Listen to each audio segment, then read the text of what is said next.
Do you want to put an end to miscommunication and conflicts with your colleagues, your partner, and children? What would it be worth if you could easily notice other people's perspective and not be fixated on being disrespected or being ignored? Just smoothly navigate conversations and interactions in an empathetic, win-win, and co-creation sort of mindset. Over the last couple of weeks, we used the NLP model of delete, distort, and generalize to understand how our VR goggles are often transforming what is really occurring around us into sometimes a very different perception. And that leads to us not feeling heard, not feeling appreciated, and outright conflicts. Today, I'll talk about how the deep mind is actually doing the delete, distort, generalize, so you can start to reprogram the deep mind and put an end to those conflicts. Last week, I suggested journaling. Now, if you were able to do that, I'm going to show you what to do with the work. And if you didn't yet, then today you're going to know exactly why it's so valuable and what you're going to do with it when you start. Before we continue, please take a moment to hit the like button and subscribe to our channel. We're on a mission to provide parents and children the most powerful mind tools we know of, so that parents and kids can live free of overwhelm, self-judgment, anxiety, free from the programming in your deep mind that holds you back from fully expressing your gifts, having joyful connection with your friends and loved ones, and teaching your kids to do the same. So if you love our content, or even if you like it just a little bit, please leave us a comment below about what you like and what you'd love to learn more about in future videos. And in the immortal words of our favorite pirate of the Caribbean, Captain Jack Sparrow, if you were waiting for the opportune moment to subscribe, that was it. I'm Ryan. I'm a master practitioner and trainer of neurolinguistic programming, master hypnotherapist, and NLP coach. I'm an expert in the deep mind. I teach and I heal leaders, entrepreneurs, and parents, people just like you, so that you can harness your innate gifts, break through anxiety and overwhelm, and reclaim your true identity and purpose, so you can lead with confidence. Now, how does the deep mind choose what to delete, distort, and generalize? Beliefs and values. Now, these are common words, so I want to define and explain how I specifically use them. Beliefs are what we would assert to be true. That could be the sky is blue, the sun rises every day, or it could be limiting beliefs like I'm not smart enough to do math well. Values are what's important to us, and they are built up often from many beliefs. The values are not what we like or don't like. They are what we find to be important, what we're willing to take action for. As an example, I don't like brushing my teeth, but I believe that they need to be cleaned, or they'll decay, and I believe that tooth decay, when it's serious, causes other health problems. So it's important that I keep my teeth healthy. Values directly motivate our behavior. We do what we do because of what we value, not because of what we like or want or even believe. The deep mind holds beliefs and values, and we may be somewhat or even totally unaware of the beliefs and values that are there. The beliefs and values in our deep mind are the ones that are operating every day, 100% guaranteed. What we think we believe rationally and what we think we value may or may not be things that are actually modifying our behavior unless we are totally conscious. And most of the time, we are not operating in a totally conscious way. In fact, much of our behavior is automatic. Our mind takes in data from our senses and acts without even involving the conscious mind. A great example, in 2008, a study led by the University of Leeds Business School professor Gerard Hodgkinson was about automatic instincts in business leadership. And he cited a Formula One race car driver. That race car driver happened to be about to round a corner when suddenly he slammed on the brakes, and he didn't know why he did that. And just as he came around the corner slowly, he noticed there was an incredible wreck. And when put under hypnosis, the driver recalled noticing that the people in the stands were not looking at the track where he and other drivers were coming from, but they were all looking around the corner.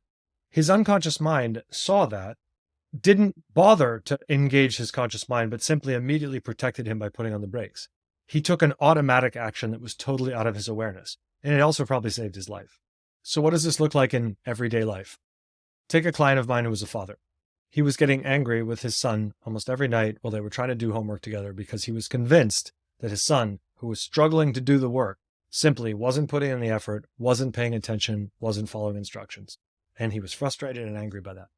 And yet that father still knew somehow that maybe his reaction was a little bit exaggerated, a little bit unwarranted. And so when we mapped back into his deep mind, we discovered that he had a deep belief that he actually wasn't very smart. It came from experiences he had with his father when he was a kid. However, the reaction he was having wasn't about his son and his son not doing the work. It was actually about an internal reinforcement of that belief and the reaction to the belief that he wasn't actually smart enough to teach his son, that his son's inability to grasp and do the work was not his son's fault, but it was his fault. Now, this is a great example of the VR goggles telling him on the surface, it's your son that's the problem. It's your son that's not doing the work, that's not focusing. And I'm going to be mad at him. But the reality is that emotion that was coming up, that reactivity, the behaviors of being angry and even shouting at his son at times, were all coming from another source, an internal belief that he was stupid. And this is really, really important because so often when we're looking outside of ourselves and we have reasons for why things are the way they are, so often those aren't the reasons at all. They're really much deeper reasons. So how do we start to become aware of what our VR goggles are doing?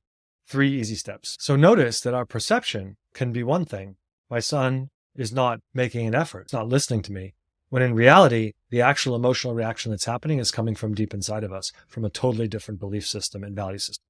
And to be able to make change and to stop those reactions and those behaviors, we have to be able to get at the actual root causes and begin to work with them. So how do we fix this? Making change can happen in 2 ways. You can literally deprogram the deep mind, which means removing the limiting beliefs, removing the emotions that lead up to those values that create the reactivity. You can simply remove them so that they do not distort your responses at all, and no conscious awareness is needed. Now, to do this requires a little bit more of an advanced intervention, and is very difficult to do for yourself. But what you can do for yourself is you can reprogram the deep mind. In practice, this means gaining more awareness so that you can shift the behaviors that are coming up and have that opportunity to behave differently in any moment. Last week, I mentioned to start writing down conflicts so that you could notice patterns and start to adopt a habit of curiosity about what experience or intent the other person is really having. So now we need 3 steps to do the reprogramming. First, we need to observe, then we need to interrupt, and then we need to reprogram. So observing is about unpacking the patterns. Interrupting is about training yourself and your deep mind to wake you up in the moment rather than continuing on autopilot. And reprogramming is about consciously deciding how you want to behave and then feel and rehearse that so that it becomes new normal. Now, when you observe, when you look at the patterns, look for underlying values and beliefs that are driving your perception of reality. One way is to notice the language you use to describe the conflicts or miscommunications or patterns. A real example, a client frequently used the phrase, it's like going into a war zone, or I'm going into a battle. That language showed an obvious unconscious belief system that the world is dangerous or that they were under attack. And when you have that deep belief system, you will experience your environment as hostile, and you will hear, feel, and see attacking behaviors from others as your mind makes meaning of the actual sensory inputs, which might be facial expressions or tones of voice. But the facial expression, the tones of voice, don't have to be hostile, but your mind will have you see them that way. Another way to notice is the initial emotional response you have.